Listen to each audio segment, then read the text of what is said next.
মতলব উত্তর উপজেলার ছেঙ্গারচর বাজারে মঙ্গলবার বিকেলে আন্তর্জাতিক যুব দিবস উপলক্ষে বাংলাদেশ জামায়াতে ইসলামীর র্যালি অনুষ্ঠিত হয়েছে।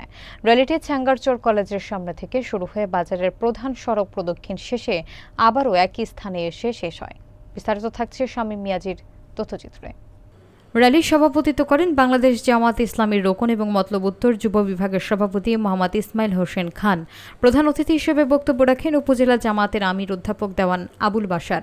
বিশেষ অতিথি ছিলেন ছেঙ্গারচর পৌর জামায়াতের সভাপতি এইচ.এম. রবিউল আলম, ইঞ্জিনিয়ার আব্দুল হাই শিকদার, উপজেলা ছাত্র শিবির সভাপতি মোহাম্মদ মাহবুব হোসেন, মতলব উত্তর যুব বিভাগের সেক্রেটারি মোহাম্মদ রাব্বানী, পৌর প্রচার সম্পাদক বাবুল মিয়া সহ অন্যান্যরা। প্রধান অতিথি অধ্যাপক দেওয়ান আবুল বাশার তার বক্তব্যে বলেন, জাতীয় জীবনে যুব সমাজের অবদান অনস্বীকার্য। জুলাই গণ অভ্যুত্থানের পর দেশের জনগণের প্রত্যাশা আরও বেড়েছে।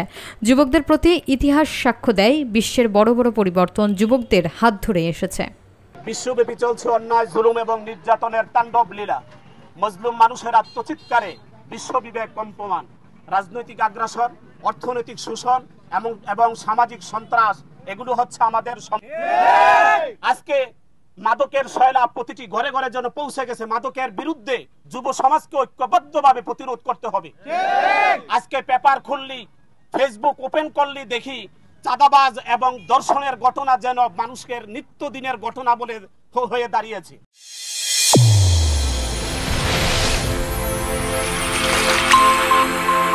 চ্যানেল A1 হৃদয় রেসপন্স।